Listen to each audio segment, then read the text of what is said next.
In today's video, I'm going to be attempting to recreate the tone of David Gilmour on the track Comfortably Numb.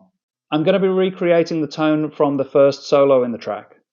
The first solo has quite a unique sound, and I've read that that might be because David Gilmour's Strat is wired with an extra toggle switch that allows the neck pickup and the bridge pickup to be active at the same time. Now, on a normal Strat style guitar with a 5-way selector, you can't do that. You can do that with guitars with humbuckers usually, but not this sort of Strat style guitars. I'm going to try and recreate that unique sound using an amp and some effects in the Tone Master Pro and see how I go.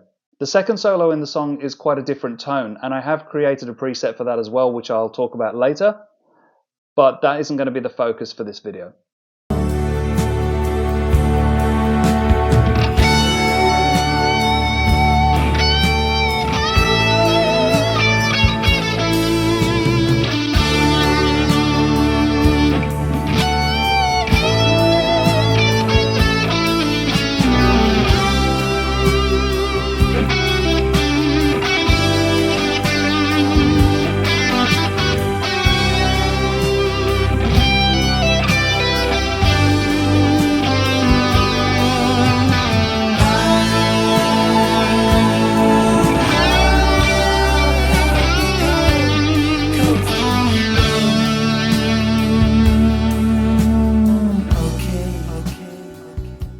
Alright, so before we jump into my Comfortably Numb Solo 1 preset, I just want to tell you what David Gilmour used on the original recording.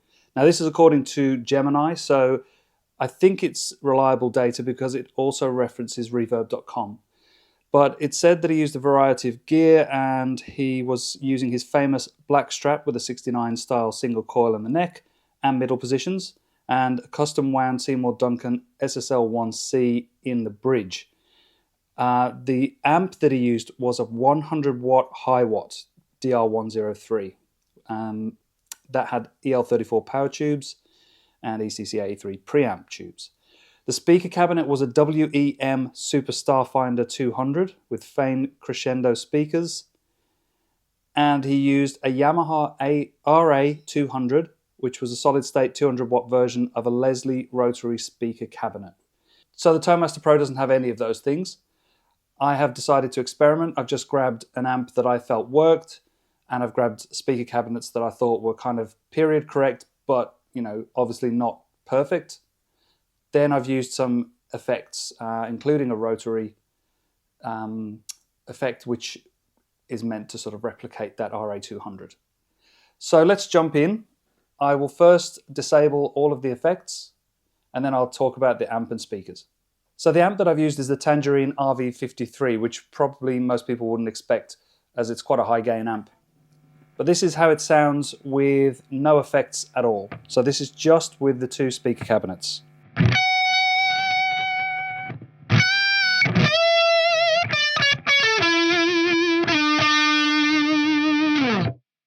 As you can see, I have the gain set to 68%, volume just past halfway, treble just past halfway, and then the middle and the bass knocked back a little bit. Bass is actually down to 36%. The speakers that I've used are greenbacks, and I have a combination of a ribbon R121 with quite an extreme mic placement there. I'm not sure how that came about, but that's set all the way back to 6 inches off the cone edge with a 90 Hz low cut and a 5 kHz high cut.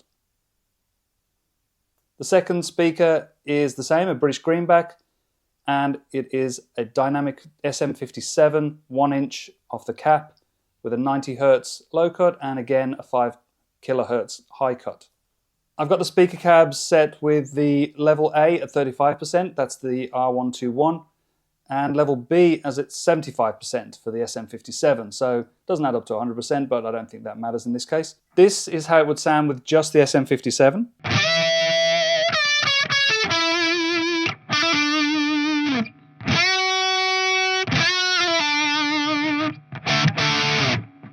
This is how the R121 sounds completely isolated.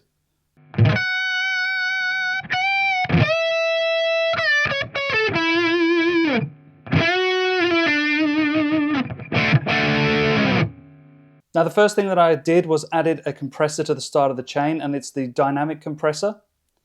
I've got the output set quite high, 70%, and the sensitivity down to 40%.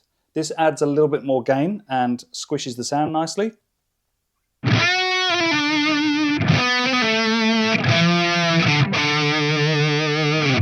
Now you can hear a little bit of noise coming through, but that's because I'm using a guitar with single coil pickups. That's always going to happen. With humbuckers, not so much. If I switch to second and fourth positions, you can hear there's no noise.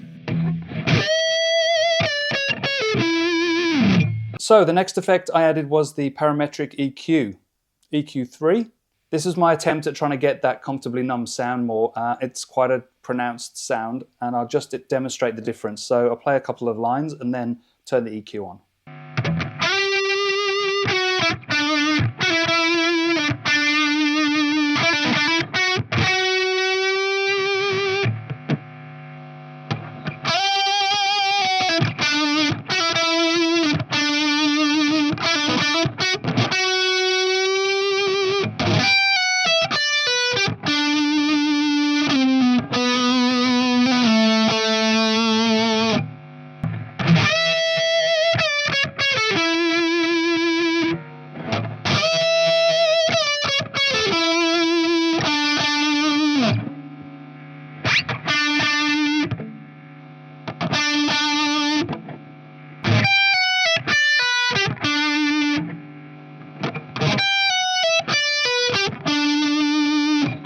So that changes up the sound quite nicely. And now we need to add some delay and reverb. I'll start with the reverb.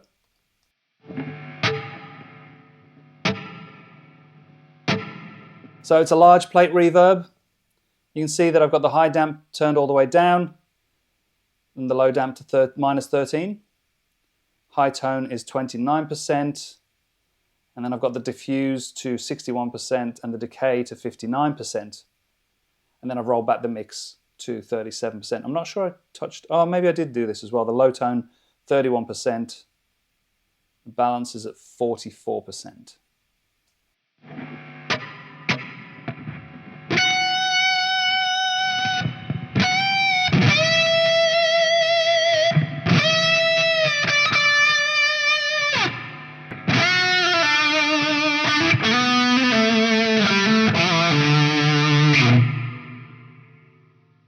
That sounded great, but I've also added the analog delay as well, just for a little more ambience.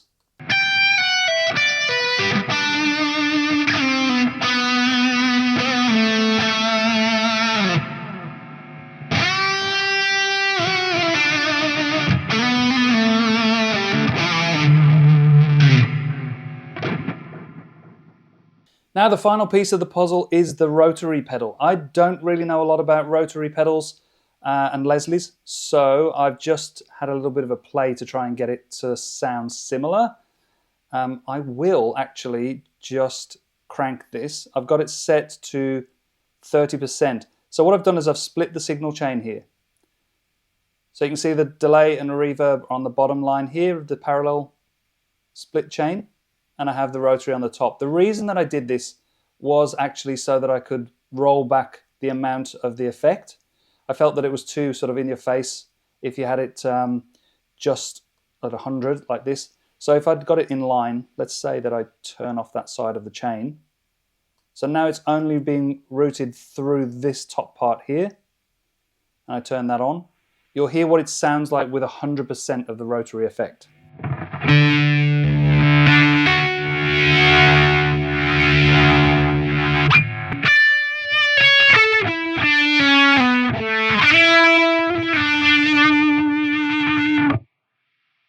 So you can see there's just too much of it. So the difference now when I roll the level down to 30% of that signal path,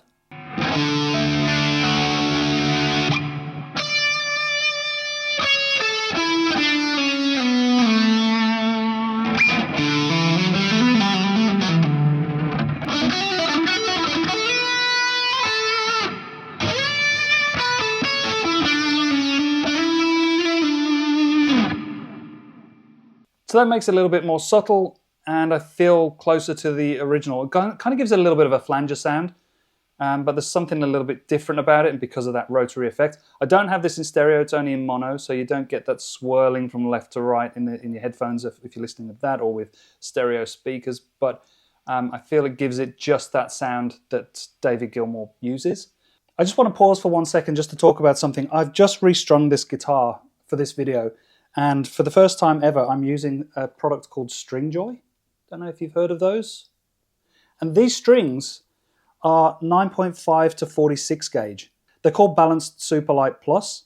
So they're a balanced set, and they use 9.5, 13, 16, 26, 34, 46. So they've got a bit more bottom end for like, this came with 10s, and I really like the sound of the 10s, but I really like the feel of 9s.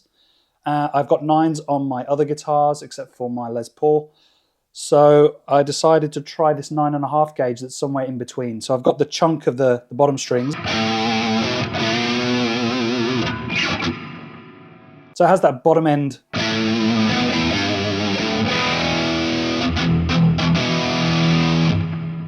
But then I can bend the strings really easily on the top strings.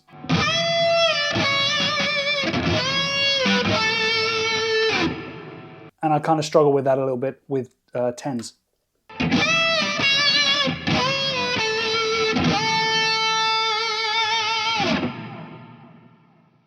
Check out their website, stringjoy.com. They're based in Nashville, and they make a whole lot of different type of strings, different gauges. They've been in business since 2014, and their story is actually really interesting. So have a look at the About section. That's what actually made me want to try these out. They did send these to me. I haven't paid for these, just disclosing that, but I will be talking about them a little bit more in other videos. So as a bonus, I've also created a preset for the Comfortably Numb Solo 2. This is slightly different from the first one, and I think that's mainly just because of the pickup selection. I think the first solo uses the bridge and the neck at the same time, gives it that weird sort of EQ sound. So for this one, I've taken the EQ out, I've bumped the gain up a little bit, and I've just got the delay and the rotary in a loop here that's in a sort of parallel, so I can change the levels. And I've changed out the reverb for a large hall reverb.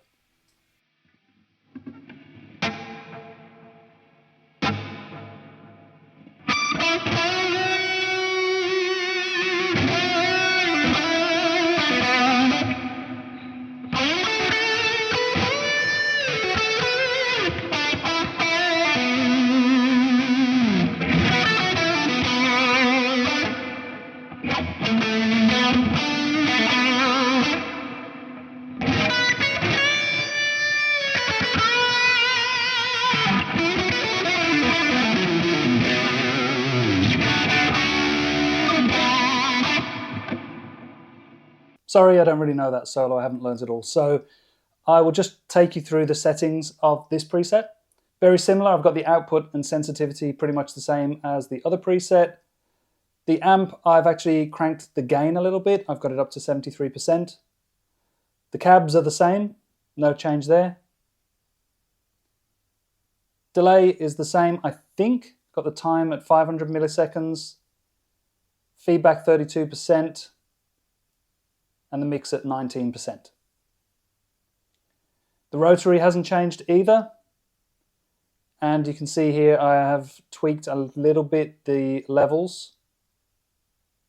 So now I've got the delay side at 80% and the rotary side at 23%. And here's the main change, which is the hall reverb, the large hall reverb. So I've got that quite high, set at 61% with quite a long decay on it. The decay is 67%. And that's page 2 if you wanted to see. I've got the high and low cut set to 20%.